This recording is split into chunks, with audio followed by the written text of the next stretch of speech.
सफलता तुमच्याकडे काय मागते? सफलता त्याग. त्याग या शब्दाचा अर्थ आपल्याला कळतो सॅक्रिफाईस. ज्या वेळेला तुम्हाला सफल व्हायचंय, जेव्हा तुम्ही डोक्यात ठरवून घेता की मला सफल व्हायचंय, मला यशस्वी व्हायचंय, त्यावेळेला तुम्हाला त्याग त्याग आणि त्याग हा करावाच लागतो. काही वेळेला तुम्हाला तुमच्या वेळेचा त्याग करावा लागतो, काही वेळेला तुम्हाला तब्येतीशी हेळसांड करावं लागते, काही वेळेला तुम्हाला मनाचा त्याग करावा लागतो, काही वेळेला आपल्या लोकांचा त्याग करावा लागतो, काही वेळेला जगाचा त्याग करावा लागतो. आणि ज्या वेळेला तुम्ही या सगळ्याचा त्याग करताना त्यावेळेलाच यातून बाहेर पडणारा माणूस हा सफल होऊन बाहेर पडतो आणि तोच खरा सफल म्हणवला जातो. आपण आपल्या आयुष्यात बघत असतो, आपल्याला फक्त लोकांचं सक्सेस दिसतं. तुम्ही आज प्रत्येक सक्सेसफुल माणसाकडे बघा आणि त्याचा प्रवास बघा. आपण काय बघतो माहितीये? आपण फक्त सक्सेसफुल माणसाचा सक्सेस बघतो आणि बरेचदा त्या सक्सेस पासून आपल्याला जेलेसी होते. आपल्याला वाटतं की हे मला का नाही मिळालं. अरे पण त्या सक्सेसच्या मागे असणारे त्याचे परिश्रम, त्याची मेहनत, त्याचा प्रत्येक पावलावरचा खडतर प्रवास आणि त्यांनी केलेले कठोर परिश्रम, हा प्रवास तुम्ही बघता का? तो तुम्ही बघत नाही आणि म्हणून तुम्हाला सफलता मिळत नाही.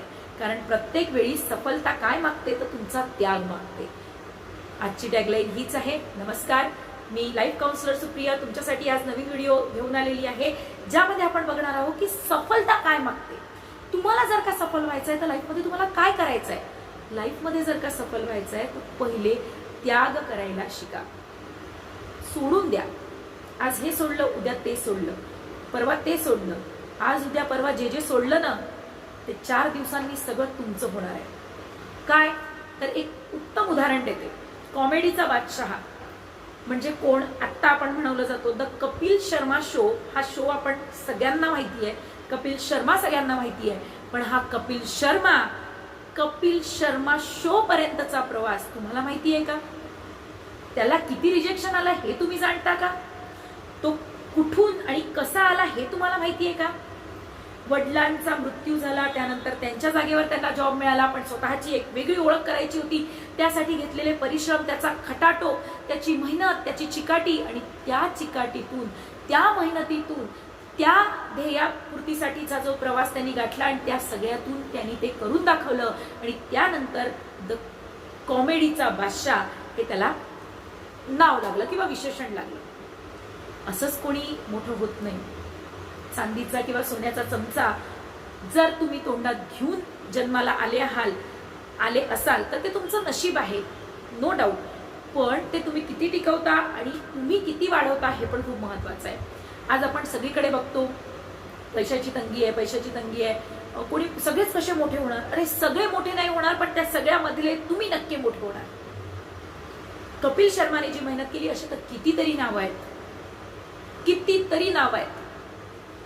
मी आज कपिल शर्मा शोचं याच्यासाठी सांगितलं की हे नाव सगळ्यांना माहिती आहे, जो आज तुम्हाला सगळ्यांना हसवतो, जो तुमची सगळ्यांची आपण बघतो की बरेच लोक, मी तरी बघते की खूप लोक आजूबाजूला कपिल शर्माचे एपिसोड बघत असतात आणि त्यावेळेला असं लक्षात आलं, अगदी अनुभवावरून सांगते की हे एपिसोड बघत असताना लोकांना विचारलं की का तुम्ही हे एपिसोड बघता कपिल शर्माच्या कॉमेडी सर्कसचे, तर त्यातून हे लक्षात आलं की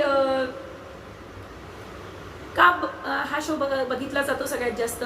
कारण कपिल शर्मा त्याच्यामध्ये जी कॉमेडी करतो किंवा ते गेस्टला बोलवतो, फिल्म स्टारला बोलवतो, मजा वाटते. तुमच्या मनोरंजनासाठी त्यांनी इथपर्यंतचा प्रवास किती खडतर केला हे तुम्हाला माहिती असेल तर तुम्ही त्याची रिस्पेक्ट कराल आणि तुम्ही सुद्धा मेहनतीने, जिद्दीने पेटून जागे व्हाल. आपल्या आयुष्यामध्ये असणाऱ्या छोट्या छोट्या गोष्टींमध्ये आपण सुखी असतो, राहा सुखी, पण तिथे थांबू नका. सुख माना. आज मला सकाळची पोळी भाजी मिळाली आहे तर मी सुखी आहे, पण मला रात्री नाही मिळाली तरी चालेल असा जर विचार करत असाल तर तुम्ही खूप मूर्ख आहात. मला दोन्ही वेळेला भरपेट जेवण मिळालं पाहिजे, त्यातून मी इतर लोकांना खाऊ घातलं पाहिजे, मी जगासाठी सगळं केलं पाहिजे, मी माझ्या मुलांसाठी साठवून ठेवलं पाहिजे. मी या सगळ्या गोष्टींचा इतका जर दूरवर विचार केला, मी लोकांना दान करू शकलो पाहिजे, अन्नदान माझ्या हातून झालं पाहिजे, तर तुम्ही मोठे व्हाल. विचार तुमचे तुम्हाला घडवतात हे मी नेहमी म्हणत असते. जर ते विचारच इतके तुम्ही छोटे ठेवले, इतकं त्याला बिलकुल एवढंच त्याला स्पेस दिली, तर ते विचार याच्या बाहेर जाणारच नाही. मोकळे व्हा विचारांना. पूर्ण खूप खडतळ आहे प्रवास, आणि नुसते विचारच करा असं सांगत नाही, तर विचारानंतरचा प्रवास पण तसाच करा. मंडळी, आपण बरेचदा बघत असतो की थोडेसे प्रयत्न केल्यानंतर आपण थांबून जातो. तुम्हाला माहिती आहे का, बरेचदा असं होतं की जिथे तुम्ही थांबता, तुमचे प्रयत्न थांबवता, अगदी त्याच्या दुसऱ्या पावलावर तुमचं यश तुमची वाट पाहत असतं. या विचारांनी तरी आणखीन 2 पावलं पुढे जा. पुन्हा तसाच विचार करा की आणखीन 2 पावलावर यश असेल, पुढचे पावलं पुढे जा. पुन्हा तसाच विचार करा आणि 2 पावलं आणखीन पुढे जा. आणि बघा, आयुष्यात कुठेतरी तर तुमच्यासाठी यश तुमची वाट बघतोय. मी यश नावाचा मुलगा म्हणत नाही. सफलता तुमच्यासाठी थांबलेली आहे. तुम्हाला मला माहिती नाहीये माझं काय आणि तुमचं काय.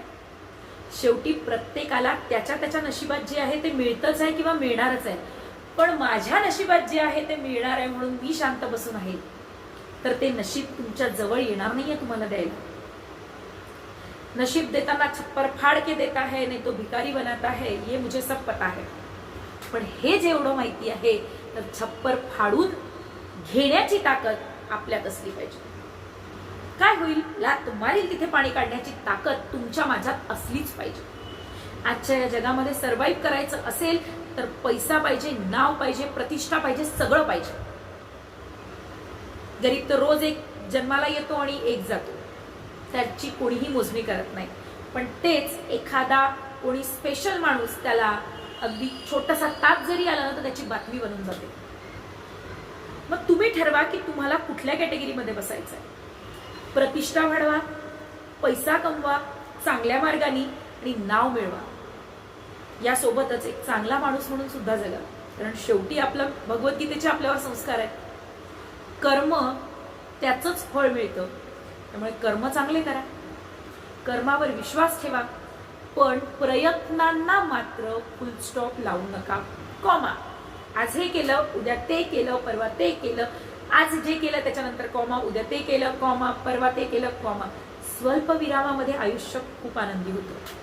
जेव्हा स्वल्प विराम टाकत जाल मध्ये मध्ये, तेव्हा एक्सक्लामेटरी म्हणजे उद्गारवाचक चिन्ह, ज्याला आपण आश्चर्य झाल्यावर जे म्हणतो, ते तुमच्या लाईफमध्ये आनंदाने येईल. बघा, फुल स्टॉपची वाट नाही बघायची आहे.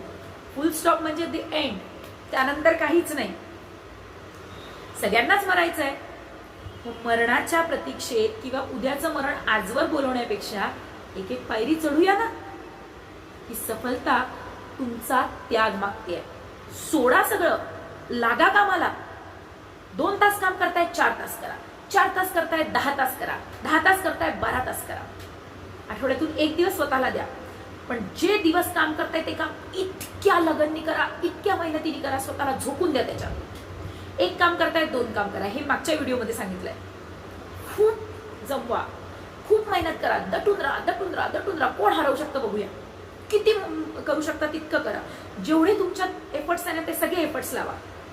कोणी हरवू शकणार नाही तुम्हाला. कपिल शर्मा ज्या पत्नी, आज कपिल शर्मा एक उदाहरण म्हणून सांगितलं म्हणून त्याचंच कंटिन्यू करते. कपिल शर्मा ज्या वेळेला स्वतः इतका मोठा झाला किंवा त्यांनी नाव कमवलं, तर तुमच्या माझ्यासारखे लोक तर आणखीन मोठे होऊ शकतात. तुमच्यात तर खूप कॅलिबर आहे, खूप तुमची कॅपॅसिटी पण आहे. जितकी मेहनत तुम्ही करता तितकी कोणीच करत नाही. अरे, आपलं रक्त इतकं सळसळतं रक्त आहे की ते आपल्याला कुठेही कुठल्याही सिच्युएशनमध्ये आपण हरायला नाही पाहिजे. आपण 4 पावलं चालल्यानंतर म्हणतो की अरे यार, मला रस्ता दिसत नाहीये, परत येऊन जातो. त्याच मार्गावर दुसरा जाणारा व्यक्ती आणखीन 10 पावलं जातो, तो परत येतो. पण तिसरा व्यक्ती मात्र रस्ता शोधत, जर त्याला त्या मार्गावर रस्ता नाही मिळाला तर तो दुसरा मार्ग घेतो किंवा त्या मार्गावर आणखीन 25 पावलं पुढे जातो, 100 पावलं पुढे जातो, पण थांबत नाही. आणि जो थांबत नाही ना, त्याला विचार करा की तो कुठे पोहोचतो. आज नाही थांबला, उद्या नाही थांबला, परवा नाही थांबला, हे सातत्य जे आहे ना, सातत्य, हे सातत्यच तुमच्या यशाचं सगळ्यात मोठं कारण आहे. त्याग करून जो सतत प्रयत्न करतो त्याला यश मिळतं आणि मिळतंच. आजचा व्हिडिओ इथेच थांबवूया. कामाला लागा, उठा, जागे व्हा, लोळत पडू नका. जर गृहिणी असतील तर मी त्यांना सुद्धा सांगते की लोळत नका पडू. दुपारची झोप तुम्हाला गरजेची नाहीये. तुम्ही इतक्या लो नाही आहात, तुम्ही खूप काही करू शकता. तुमचा जन्मच त्याच्यासाठी झालाय. तुम्ही गृहिणी म्हणून जन्म घेतला असेल तरी लाईफमध्ये खूप काही करायची तुमच्याजवळ अपॉर्च्युनिटी आहे. पुढचा व्हिडिओ आपण अशा संबंधित विषयांवर पण घेऊया. पण आत्ता उठा, जागे व्हा आणि सर्च करा की लाईफमध्ये काय करायचंय. झोपू नका, मोबाईलवर नुसत्या रील बघू नका. त्यातून काय मिळतंय बघा, तिथून येऊ द्या काहीतरी, तिथून एखादी मोटिवेशन मिळतेय का बघा. आणि तुम्हाला काय माहिती, तुमच्या माझ्यासारखा कोणी मोठा स्टार बनून जाईल. मी स्टार फक्त पैशानी म्हणत नाही, मी स्टार फक्त फेमनी म्हणत नाही, तर मोठा माणूस बनून जाईल खऱ्या अर्थाने. दान करण्याची ताकद असली पाहिजे, इतकं कमवा मंडळी. दान करण्याची ताकद असली पाहिजे. एखादा गरीब व्यक्ती असेल त्याला म्हणू शकलो पाहिजे की अरे तुझ्या मुलाच्या शिक्षणाचा पूर्ण खर्च मी करीन, अरे तुझ्या घरचा काय प्रॉब्लेम आहे तो मी सहज सॉल्व्ह करीन. इतकं दान करू शकलो पाहिजे, इतका पैसा कमवा. याच विचारांसह आजचा व्हिडिओ थांबवूया. भेटू लवकरच नव्या व्हिडिओसह. तोपर्यंत स्वस्थ राहा, मस्त राहा. आनंदाचा हा प्रवास आहे, आनंदाची ही यात्रा आहे. या यात्रेमध्ये तुम्ही माझे साथीदार आहात आणि म्हणून सांगते, आनंदी समाधानाने जर आयुष्य काढायचं असेल तर आज जागे व्हा, त्याग करा, सोडा सगळं. दिवसाचे 24 तासाचे 28 तास कसे करायचे त्याचा विचार करा. झोप कमी करा, सगळं कमी करा आणि पूर्ण फोकस तुमच्या ध्येयावर लावा. असे तर किती कपिल शर्मा आपण विकत घेऊ शकतो. एवढी ताकद तुमच्यात आहे.